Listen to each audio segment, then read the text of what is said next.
दैत्यगुरु, असा कोणता मार्ग आहे ज्यामुळे हिच्या प्रत्येक शब्दामागचं सत्य आपल्याला कळेल? सत्याला साक्षीदाराची गरज नसते महिषासुरा. ते स्वतःची साक्ष देत असतात.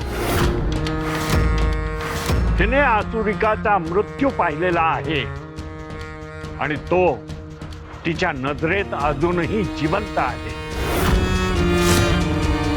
माझ्या विद्येच्या साहाय्यानं मी तिच्या स्मृतीतलं सत्य इथे जिवंत करू शकतो. त्यामुळं त्यातून कळेल की सत्य बोलतीये का असत्य.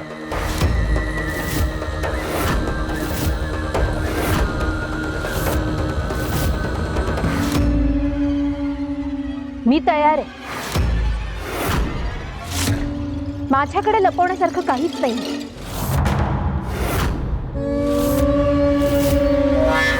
ठीक आहे दैत्यगुरु.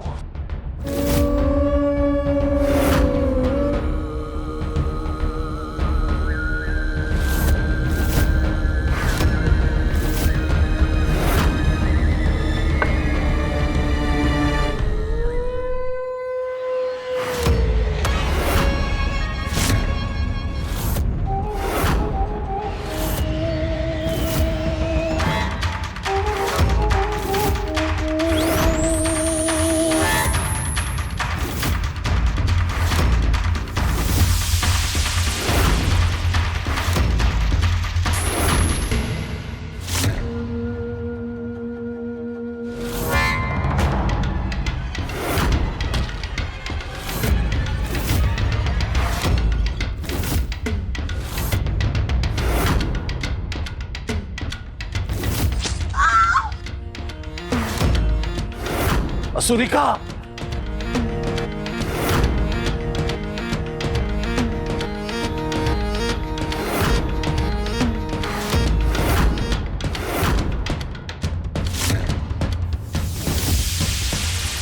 आता जरी तुमचा विश्वास बसला ना, मी असुरिकेचा जीव घेतलेला नाही. तिथे आम्हा दोघींव्यतिरिक्त आणखी कोणीतरी होतं. त्याच व्यक्तीने तिच्यावर वार केला. कोण होता? कोण आहे तो ज्याने माझ्या असुरिकाचे प्राण घेतले? माहित नाही. मी तिचा शोध घेतला, संपूर्ण रान पालथं घातली, परंतु ती मला कुठेच सापडली नाही. म्हणजे कोणीतरी आहे ज्याने माझ्या बहिणीचे प्राण घेतले आणि त्याचा दोष तुळजावर ढकलला. की या पद्माला इथे पाठवणं हा सुद्धा तुळजाच्या योजनेचा भाग आहे. माझ्या बहिणीची हत्या करणारा कोण आहे हे या क्षणी मला ज्ञात नाही, पण मी त्याला शोधून काढेन. असुरिकेच्या रक्ताच्या प्रत्येक थेंबाचा प्रतिशोध घेईन. प्रत्येक थेंबाचा.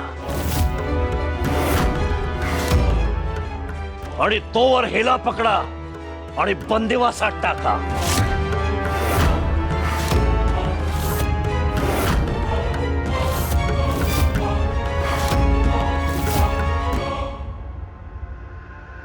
सासूबाई, हे पाणी इथं ठेवते. हा हा ना, काय लागलं तर सांग.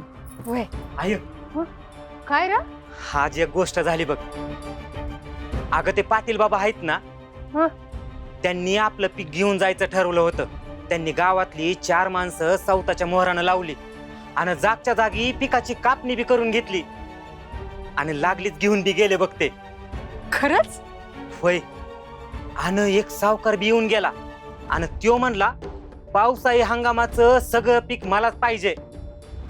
अगं एवढंच नाही तर देण्या घेण्याचं बी बोलून गेला त्यो.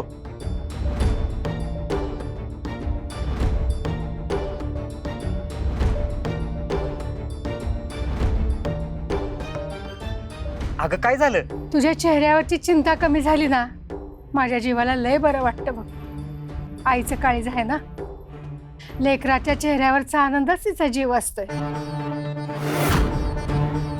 काय झालं कुणास ठाव, आधी बी मला चिंता वाटायची, पण आता ती चिंता दिवसेंदिवस वाढत चालली. जणू माझ्या मनात सतत कुणीतरी बोलत राहतं. ही एक आवाज जो मला स्वस्त बसूच देत नाही. काहीतरी वंगाळ घडल असं सारखं वाटत राहतं. दिवसेंदिवस ही माझी चिंता वाढत चालली आहे. काय करू काय नाही काय बी समजना झालं या. हाच तुमचा न्याय? मी केवळ इथे सत्य सांगण्यासाठी आले होते.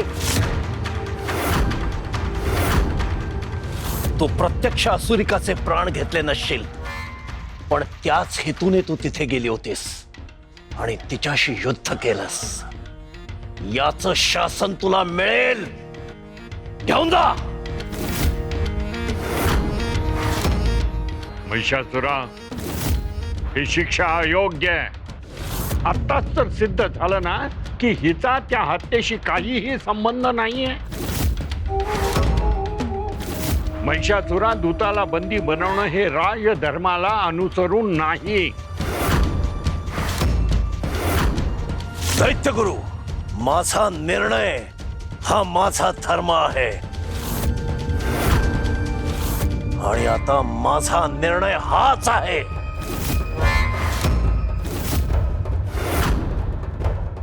घेऊन जा.